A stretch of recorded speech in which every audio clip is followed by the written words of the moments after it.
When I talked about management, performance, and operational indicators, well, I got the logical question, what are those key management indicators? Let's dive into that a bit more. Hello, I'm Tom. Welcome to my channel where we make operational excellence practical for you. And today I'll be reacting to, well, basically a viewer question, because when I did, it's a while back, but when I did my video on key management indicators, key performance indicators, and then operational performance indicators or key operational indicators, I got that question of, so Tom, what are then the key management indicators? And it is a very good question because in that video I have explained mainly why you should be focusing on the performance and operational part and not really too much on the financial side. And I didn't touch the key management indicators that much, so let's correct that. But before we do that, let's rehash a little bit, right? So there is this idea of you have different levels of indicators that you use to run your business. You have your key management indicators. This is basically about what the business needs to produce, what it needs to do. So you will already feel that they are pretty money related, but there's more that we expect a business to do. Then you have your key performance indicators. Those are much more on, let's say, the broad operational aspect. They are roughly also what the factory or plant really wants to perform, right? To produce, to see things doing. So this is about how well are our processes performing in terms of process by process output, sort of. Then you have your key operational indicators, also very often written as operational performance indicators. So we still don't want every indicator we can find. No, this is really more about how does it operate. So it goes into the process.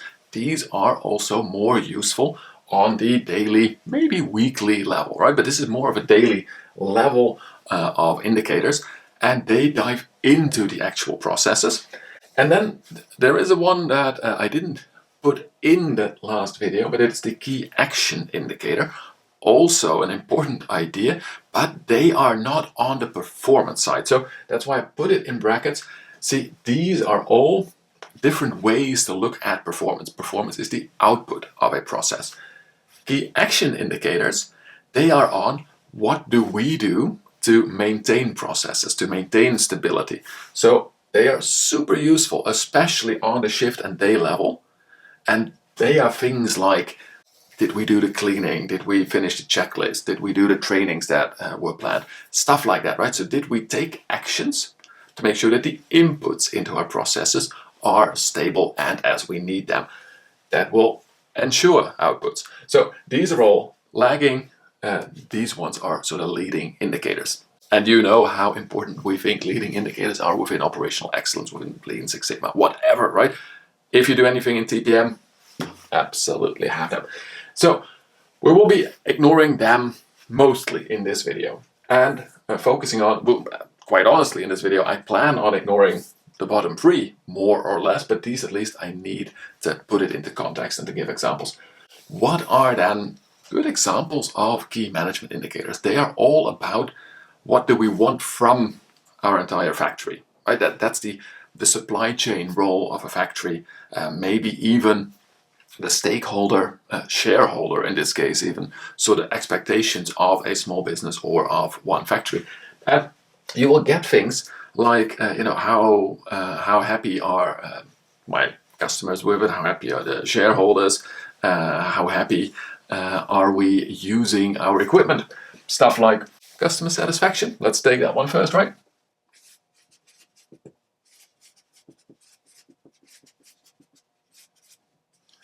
So basically, on a weekly or daily level, that's really not what you're going to be talking about. We've got KPIs like claims and defects, stuff like that, super useful. Maybe also CPK levels, if you're following, how well are my products in specifications, how nice are we sending it off into the market, super. But on the management indicator level, we're talking about, how happy are customers with us. Do you want to track claims and complaints on that management level? Maybe it is the best indicator you have for customer satisfaction, and that's why you often see it. But honestly, what you really want to know is, are we giving our customers what they want? Are we at least not ticking them off by our performance? So that's really what you want to know on that management level. Other things that the management level is definitely interested in.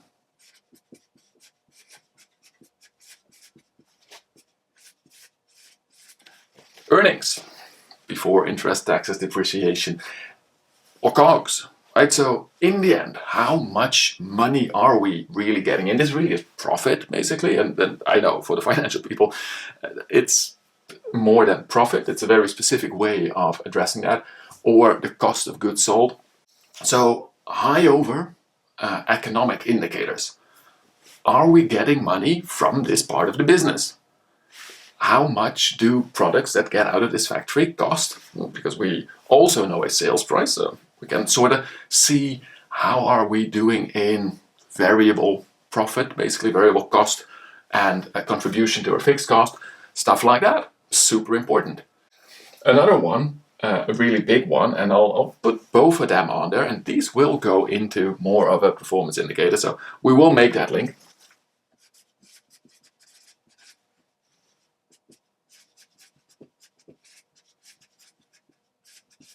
Volume and utilization of our lines, of our assets, or sort of the whole factory. Right, so volume really is a big one, together with sales and COGS leads sort of to your profit levels.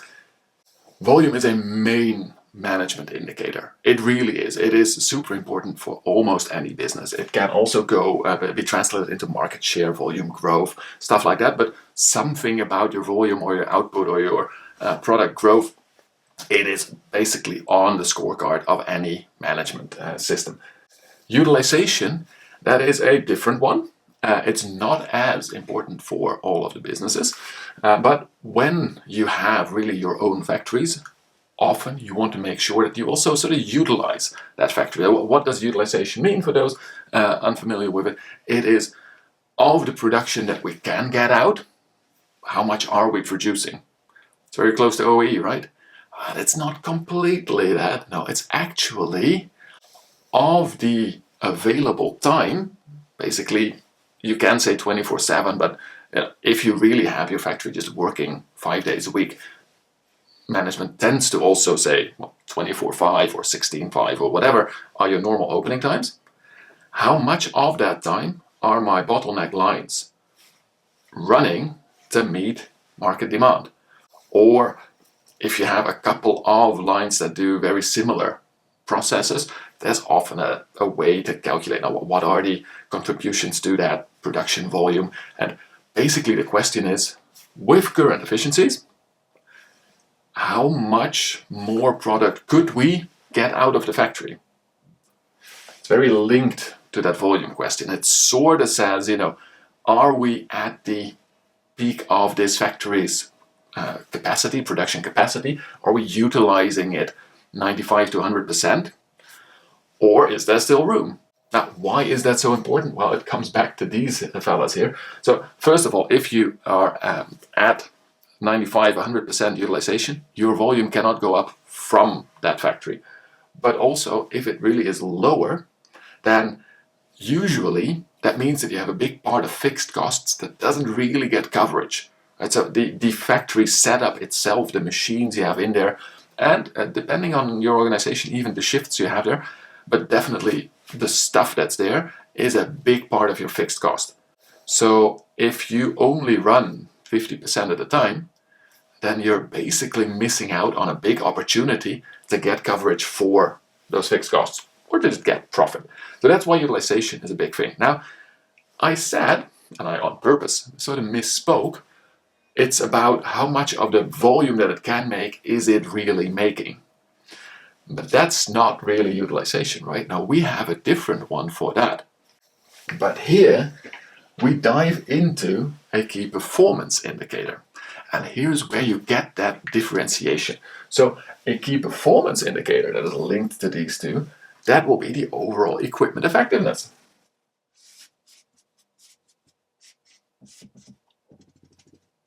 And that one directly feeds into volume, into utilization.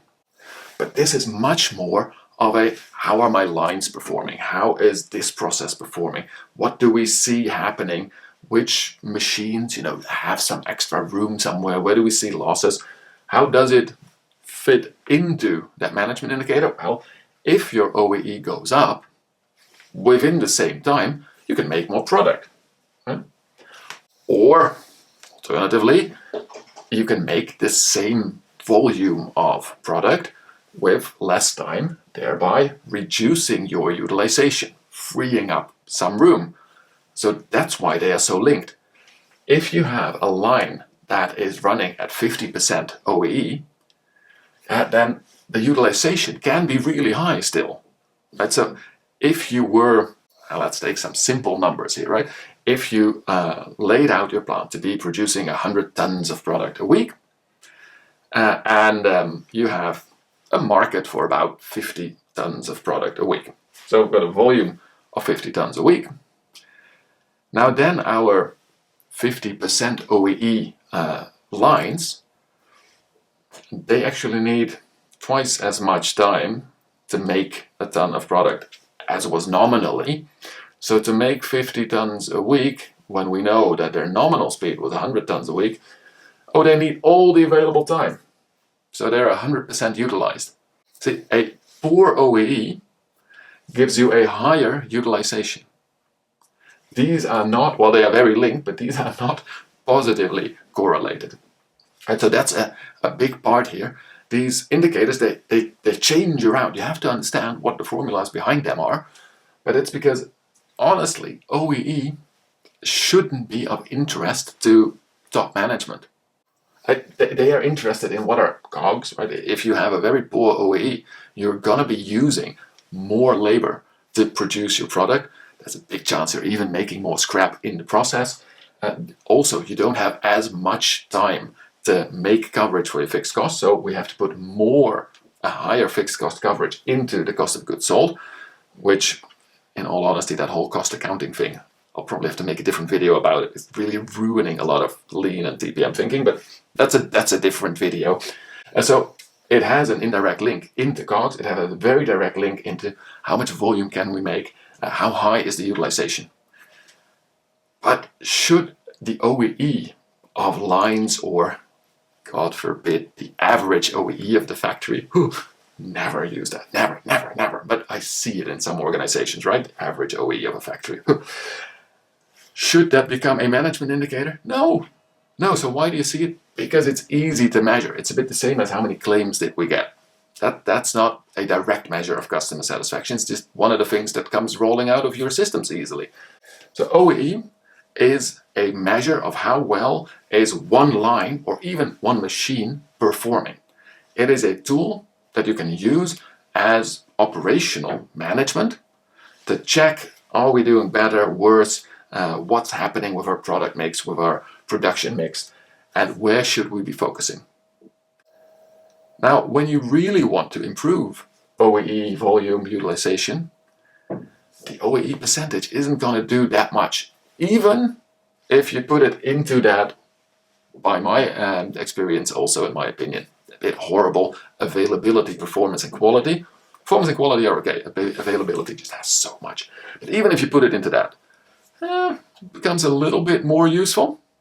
But what you really want to be doing is you're going to say, well, how do we see that happen in the operation? How is the operational performance, or the key operational indicator? Well, for instance, for OEE, we have a bunch of subcategories.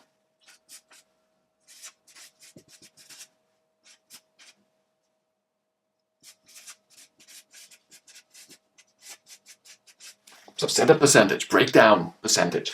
These are percentages of OEE, right? They directly go in there. But these are things that you can put a clear target on. Of course, you put a target on OEE, but that doesn't really help you improve it. You put targets on how much of the time are we setting up. Or in the case of setups, quite honestly, because it really is a planned loss, you say, how often are we going to do this setup? And how long should an individual setup be? Or even how long should this type of setup be? Now that info is of course way too granular to be discussing with your division management or something like that. Or even with the total management team, including like finance and marketing, sales, the commercial side for one site. It is something that at the weekly, monthly level, you might want to discuss from time to time, but then more already analyzed and with improvement plans sort of proposed, right? The plans sort of in place. Now, these are things that you do at the department level. So you follow it up on a shift and daily level, and you analyze it on a weekly, monthly level so that you set and your deviation killer teams, right? So your problem-solving teams, attacking deviations, finding root causes, that's more that daily level, and those couple of month improvement teams. That's why you break it down into these operational indicators. And you see how this feeds up into your key management indicators. This is what people can actually see. This is what the processes are doing. Under these are even again trees. Which types of breakdowns? How quickly did we solve a breakdown? Which types of setups? How many did we do? How long did they take? Did they go over plan time? Stuff like that. That feeds into sort of the factory level, department level performance indicators of, how efficient is that line?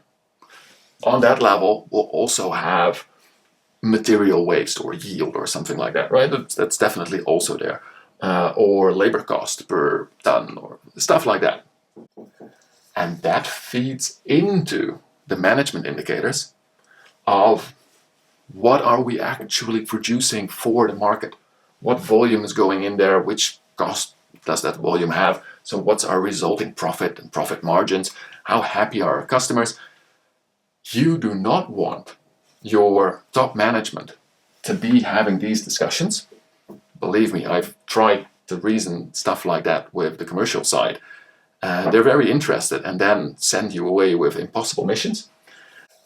But you do need to see how this builds up. So when you are in the continuous improvement, operational excellence, lean departments of a factory or even a unit within a factory, make sure that you from time to time also see what the management indicators for your organization are, how they feed down. Your KPI tree does start there, right? It doesn't start here. But this is not what you probably do on a daily basis. Now, if you are an operational excellence program manager, well, I don't even need to tell you, you are already very much trying to influence these management indicators and build out the correct OE, the correct KPI trees. But that is where the difference comes from. Management indicators, they are about what a part of the organization needs to deliver.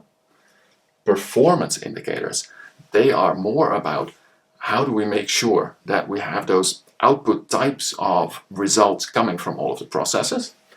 And operational indicators, they are telling me where in my processes do I see deviations and how is my result built up.